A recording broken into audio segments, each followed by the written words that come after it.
नमस्कार दोस्तों, आज मैं आप लोगों को इस वीडियो में बताने वाला हूँ लोन स्कैम बजाज फिनसर्व की तरफ से। ये एक तरीके से लोन स्कैम नहीं है, मैं कहूँगा कि अपने जो ईएमआई कार्ड होल्डर हैं या फिर जो भी उनके पास डेटा आता है उन डेटा को ले करके आप लोगों को ज़्यादा से ज़्यादा लोन देने की कोशिश या फिर कह लीजिए कि आप लोगों को बेवकूफ़ बनाने की कोशिश करी जा रही है।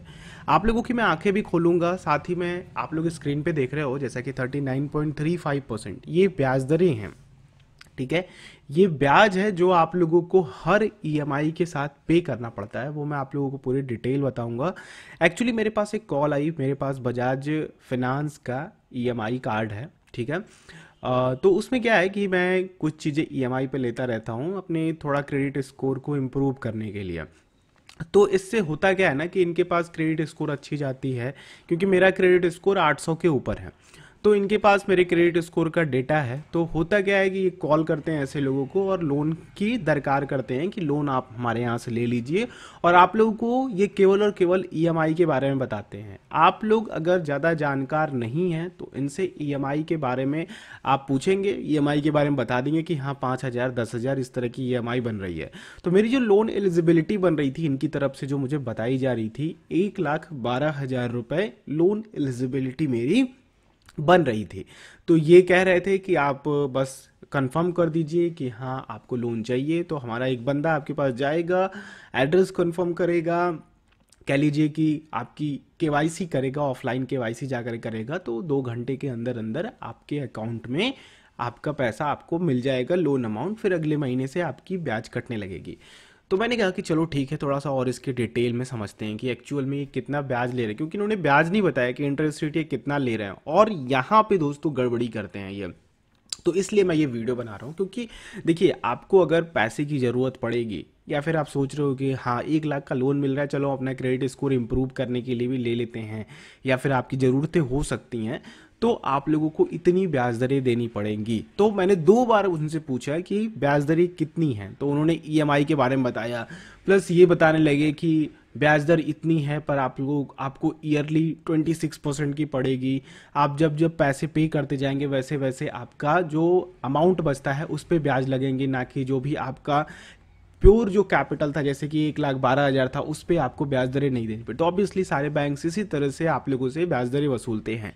तो इनकी फिक्स ईएमआई जो मैंने मुझे बताई, जो कि मैंने तुरंत कैलकुलेट किया बात करते हुए, तो यहाँ पे देखिए ऑलमोस्ट 39% का आ रहा है। चलिए मैं आप लोगों को कैलकुलेट करके दिखाता हूँ, और इसके अदर ऑप्शंस क्या हैं, आप इसके अलावा कहाँ जा सकते हो। अगर ये लोग कॉल करते हैं तो डेफिनेटली मैं आपको बता देता हूँ कि आपको आपका बैंक में जहाँ पे आपका खाता है ना, वहाँ पे आपको लोन आराम से मिल जाएगा, पर्सनल लोन आराम से मिल जाएगा। और 1 लाख रुपए नहीं, आपकी एलिजिबिलिटी होगी तो 5 लाख रुपए तक भी मिल जाएगा, और इससे काफ़ी कम ब्याज दरों पे मिलेगा।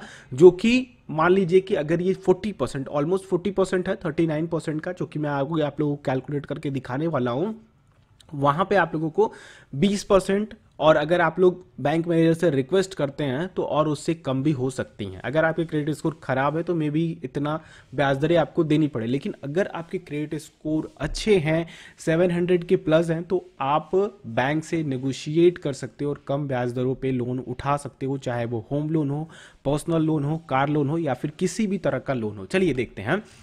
तो इसको हम लोग भूल जाते हैं, इसको काट देते हैं। तो इन्होंने मेरी ईएमआई बताई थी 5,130 रुपये, और एक मेन बात ये समझने वाली है कि इन्होंने कहा 36 मंथ, और ये टेनर आप कम नहीं कर सकते। तो मैंने इनसे पूछा कि अगर मैं लोन जल्दी चुकाना चाहूँ तो उन्होंने कहा कि आप 6 महीने तक का ये ऑप्शन आप लोगों को मिलता है। 6 महीने आप ईएमआई पे कीजिए, फिर उसके बाद आपका जो भी रेस्ट अमाउंट बचता है उस पर 4% दे करके आपका पूरा अमाउंट निकल जाएगा। तो वो भी मैं आप लोगों को दिखाऊंगा कि वो कैलकुलेशन अगर आप 6 महीने के हिसाब से ले रहे हो 1,12,000 रुपये, या फिर आप 1 लाख रुपये मान करके चलो, तो कितना आपको ब्याज दरें देनी पड़ रही हैं।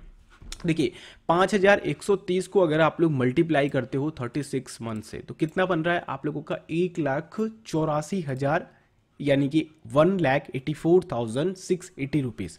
ठीक है, अब हम बात करते हैं 5,130 रुपए। ठीक है, अब आप इसको देखिए, ये नोट डाउन करके आप लिख सकते हैं।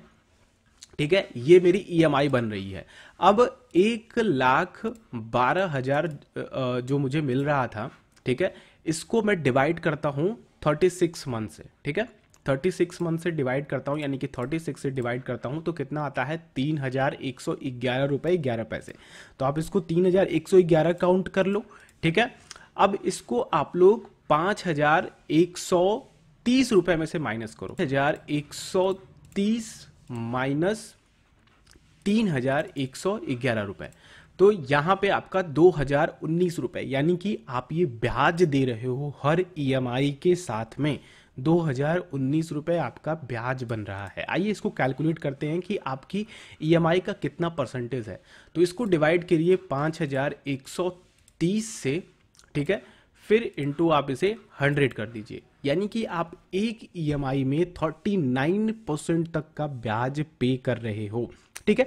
अब इन्होंने कहा कि आप अगर ईएमआई देते हो तो आपको 6 महीने का पीरियड मिलता है, इसके बाद आप क्लोज कर सकते हो, मैक्सिमम 6 महीने, ठीक है। तो आइए देखते हैं, 5130 इंटू 6 करते हैं, तो हमने कितना दिया 30,780 रुपये, 2019 रुपये मेरा ब्याज आया, ठीक है, एक महीने का जो मैंने पे किया। अब इसको आप 6 से मल्टीप्लाई कर दो, तो यहाँ पे 12,114 रुपये का आपको ब्याज देना पड़ रहा है, ठीक है। लेकिन मैंने उनसे पूछा तो उन्होंने क्या कहा कि आपको 19,000 का ब्याज लगेगा, यानी कि आप उसमें 19,000 रुपये ब्याज पे करते हैं। तो कोई भी कंपनी दोस्तों ध्यान में रखना, चाहे वो बैंक हो, एनबीएफसी हो, या फिर इस तरह के बजाज फिनसर्व टाइप की जो भी कंपनीज हैं, फिनटेक कंपनीज हैं, तो ये क्या करती हैं कि आप लोगों से शुरुआत में ज़्यादा से ज़्यादा ब्याज वसूलती हैं। आप लोगों का जो भी ईएमआई होता है उसमें 60% तक का ब्याज कैलकुलेट होता है, ठीक है। फिर उसके बाद आप लोगों का मूलधन लेना ये स्टार्ट करते हैं। सबसे पहले ये ब्याज आप लोगों से वसूलते हैं, फिर उसके बाद आप लोगों से मूलधन निकालना स्टार्ट करते हैं। तो ऑब्वियसली उसने कैलकुलेट करके बताया, अपने सिस्टम में उसने डाला होगा, तो 19,000 रुपये तक निकल करके आया, ठीक है। अब यहाँ पे ध्यान रखने वाली बात है कि जो मेरा, उससे मैंने पूछा कि अब मेरा जो 6 महीने के बाद रेस्ट अमाउंट बचता है, तो उसने कहा 96,000 रुपीज़, और उस पर आपको 4% का और कैलकुलेट करके देना होगा, ठीक है। वो पेनाल्टी कह लीजिए या फिर फोरक्लोज चार्ज कह लीजिए, तो वो सारी चीज़ें देनी पड़ेंगी। तो वो उससे मैंने कैलकुलेट करवाया, तो उसने लगभग 3300 रुपये बताया। तो इसमें आप 3300 रुपये काउंट कर लो। देखो ये चीज़ें मैं आपको क्यों बता रहा हूँ, ये क्योंकि आप मेरे व्यूअर हो तो आपको बताना मेरा कर्तव्य बनता है। तो 22,300 रुपये आपको ब्याज देना पड़ रहा है एक तरीके से, ठीक है। इसको आप इस तरह समझ सकते हो। तो आप ध्यान लगाओ कि आप 1,00,000 रुपये कहीं से लोन उठाते हो, और ऑलमोस्ट अगर आप इसे 12,000 को हटा दो तो ऑलमोस्ट 21,000 रुपये तक आएगा। तो 21,000 रुपये अगर आपको ब्याज देना पड़े केवल 6 महीने में, तो क्या आप उस तरह के लोन लोगे? अगर आप साल भर को देखते हो तो लगभग 21% आधा ही दे रहे हो, तो 42% का आपको एक्चुअल में ब्याज देना पड़ रहा है। तो इस तरह के कॉल्स आप लोगों के सामने आते हैं। देखिए मेरा ये डिटेल में बताना इसलिए ज़रूरी था क्योंकि आप लोगों को समझना होगा कि आपको जो ईएमआई दिखती है ना, वो तो कम दिखती है। ईएमआई एक तरीके से जेब काटने का तरीका है। आप लोग उन पैसों को अगर इन्वेस्ट करते हो किसी अच्छे म्यूचुअल फंड में या फिर कहीं और सेव करते हो जहाँ पे भी आपको अच्छे रिटर्न मिल सकते हैं, वहाँ से आपको पैसे की ग्रोथ मिलेगी। ना कि आप लोगों को लगे भैया कि 5,000 आ रहा, मेरी सैलरी 60,000 रुपये, चलो 5,000 रुपये महीने कटे तो कटे, 1,00,000 रुपये का मैं कुछ यूज़ कर लूँगा, कुछ चीज़ें खरीद लूँगा, चलो मैं iPhone 13 खरीद लेता हूँ, अभी नया आया हुआ है। तो इस तरह की मानसिकताएं आती हैं अंदर, लेकिन ये एक तरीके के ट्रैप्स होते हैं जो आप लोगों को फंसाते हैं। तो आई होप ये वीडियो आप लोगों को समझ में आई होगी कि मैं इस वीडियो में आप लोगों को देना क्या चाहता हूँ। मेरा बजाज फिनसर्व से कोई भी लेना देना नहीं है, मैं उनके खिलाफ नहीं बोल रहा हूँ, बट एक चीज़ें हैं कि बजाज फिनसर्व नहीं और भी बहुत सारी कंपनीज हैं जो इस तरह के फ़ोन कॉल्स आप लोगों को करती हैं।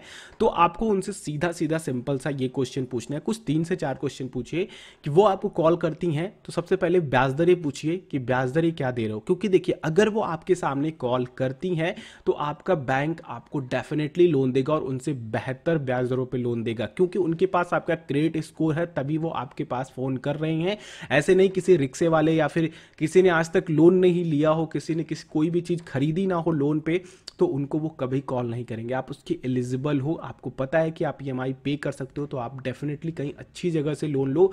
अच्छी जगह से कहने का मतलब कि जो आपको ब्याज दरें कम दे, क्योंकि वहीं पे आपका सुई जा करके अटकनी चाहिए। पहला क्वेश्चन आपका ब्याज दरें होनी चाहिए, फिर उसके बाद आपको कंपैरिजन भी करना चाहिए कि आपका बैंक क्या दे रहा है। आपके पास बैंक की हेल्पलाइन नंबर आपके पासबुक पे लिखी होती है, या फिर उस ब्रांच की फ़ोन नंबर लिखे होते हैं, तो वहाँ पे डायरेक्टली आप कांटेक्ट कर सकते हैं, या फिर डायरेक्टली आप वेबसाइट पे भी विजिट करके वो चीज़ें पता कर सकते हैं। दूसरी चीज़ पूछिए कि आप अगर प्री पेमेंट करते हो तो कितना चार्जेस लगते हैं, तो ये चीज़ें आपको क्लियर करनी होगी। साथ ही आप लोगों को अपना पूरा कैलकुलेट करना होगा कि अगर आप मान लीजिए कि इस तरह के फिक्स्ड टेनर के 36 मंथ जो कि ये लोग दे रहे थे, तो मे बी आप चाहो कि आपको 26 मंथ के लिए चाहिए, या फिर 24 मंथ के लिए चाहिए, 12 मंथ के लिए चाहिए, तो क्या ऐसी सुविधा है? अगर ऐसी सुविधा नहीं है तो आप लोग डेफिनेटली इस तरह के लोन से बच सकते हो। तो कुछ चीज़ें हैं जो आप लोग दिमाग लगा करके, अगर आपके पास पैसे आ रहे हैं तो उनको सही तरीके से यूज़ करो। पैसे आने के बाद ज़्यादा उड़ने की कोशिश मत करो, ना ही ज़्यादा खर्च करने की कोशिश करो, ना ही अपने पेरेंट्स के पैसों को खर्च करो। बस दोस्तों, आज की वीडियो में इतना ही रखते हैं, ज़्यादा बातें नहीं करते हैं, कई लोग बुरा मान जाते हैं। तो बस दोस्तों, आज की वीडियो में सिर्फ इतना ही। आई होप ये वीडियो आप लोगों के लिए कुछ हेल्पफुल निकल करके आई होगी। वीडियो अच्छी लगी तो लाइक जरूर कीजिए, दूसरों के साथ शेयर कीजिए। चैनल पर अगर आप लोग नए हैं, सब्सक्राइब करके बेल आइकन को क्लिक करते हैं, तो आने वाली हर एक वीडियोज़ की नोटिफिकेशन आप लोगों तक आ सकेंगी। हम लोग नेक्स्ट वीडियो मिलते हैं। आप लोगों का दिन शुभ हो। जय हिंद।